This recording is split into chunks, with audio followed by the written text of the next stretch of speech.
कल आपने इस कहानी में सुना, एक बेटे और मां को छोड़कर सभी बहन भाइयों ने जायदाद को अपने नाम करवा लिया और फिर सभी भाई बहन बाहर चले गए।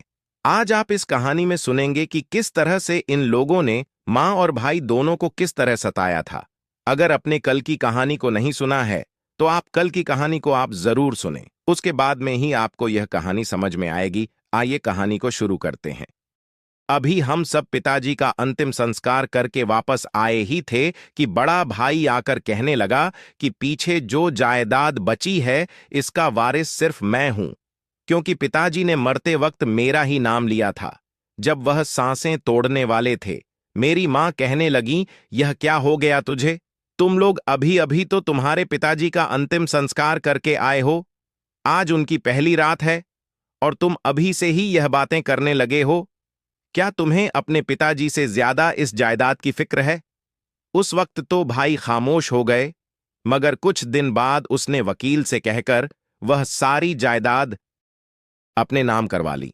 सब बहन भाई अमीर हो चुके थे, करोड़ों के मालिक थे। ऐस करने लगे इन्हें तो पिताजी के मरने जरा भी गम नहीं कि पिताजी की मृत्यु को अभी 7 दिन ही हुए हैं। मेरी मां ने अपने बेटों को बदलते हुए देखा और जब खबर मिली कि बड़े भाई ने सारी जायदाद अपने नाम करवा ली है तो वह गुस्से में मां कहने लगी कि इस जायदाद में सिर्फ तुम्हारा ही नहीं बल्कि राजू भी बराबर का हिस्सेदार है। तुम दोनों ही रह गए थे, फिर तुमने सारी जायदाद आखिर अपने नाम क्यों करवा ली? और फिर बड़ा भाई मां से कहने लगा कि इसने आज तक क्या किया है? पहली क्लास में स्कूल डाला था तो रोता पीटता घर वापस आ गया था। आज तक नहीं कारखाने को संभाला है और ना ही एक चीज उठाकर इधर से उधर रखी है।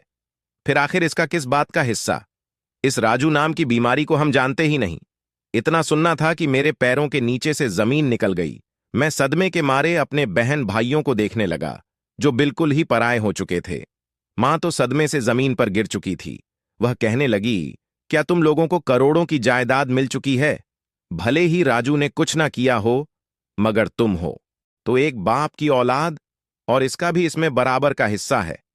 मगर मेरे बहन भाई तो इस कदर दौलत के नशे में धुत हो चुके थे कि मां की इज्जत की भी परवाह ना की।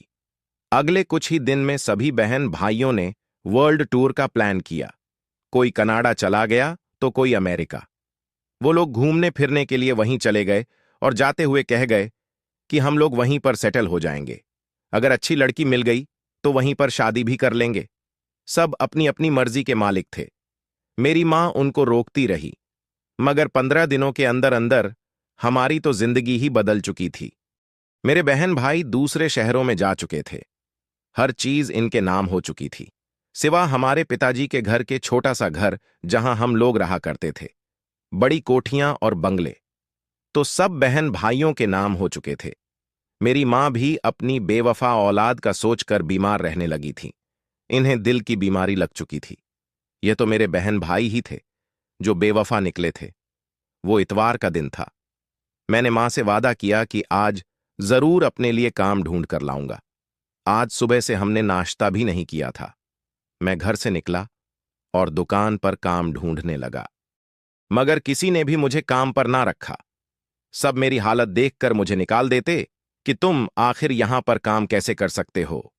आखिर एक मंदिर के करीब से गुजरा तो देखा एक लाइन लग रही थी। मैं उस लाइन में खड़ा हो गया। तभी एक आदमी पूजा करके बाहर निकला और उसने मेरे हाथ पर 50 रुपए रख दिए। 50 देखकर मुझे शर्मिंदगी महसूस हुई। फिर भी मैंने मां से कहा कि छोटी मोटी मजदूरी करता हूं, उसी के पैसे मिले हैं तो मां खुश हो गई।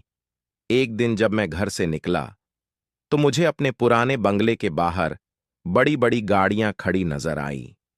मैं हैरानी से देखने लगा, इस घर का दरवाजा भी खुला था।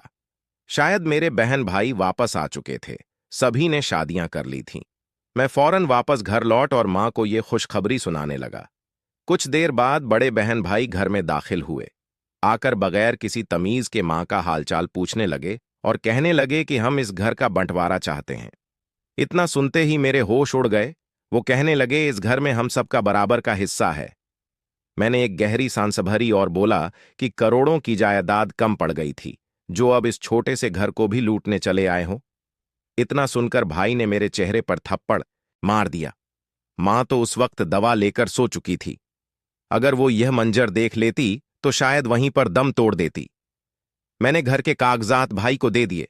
वह कहने लगा कि अपनी मां को लेकर इस घर से निकल जाओ। मां ने जाग के जब ये मंजर देखा तो फौरन उनके बच्चों को बद्दुआ देकर बोली कि तुम लोग कंगाल होकर रह जाओगे, तुम लोगों के पास कुछ भी नहीं बचेगा। मैं और मेरी मां घर से अपना सामान लेकर निकल गए। मेरे भाइयों ने तो 5 साल में सारी जायदाद उड़ा दी थी। अब इनके पास कोई करोड़ों रुपए नहीं रहे थे। उन्होंने जो बिजनेस किया था वह भी डूब चुका था। इस कहानी का अगला भाग लेकर हम कल फिर से हाजिर होंगे। अगर हमारी कहानी में कोई गलती हो तो कमेंट बॉक्स में जरूर बताएं।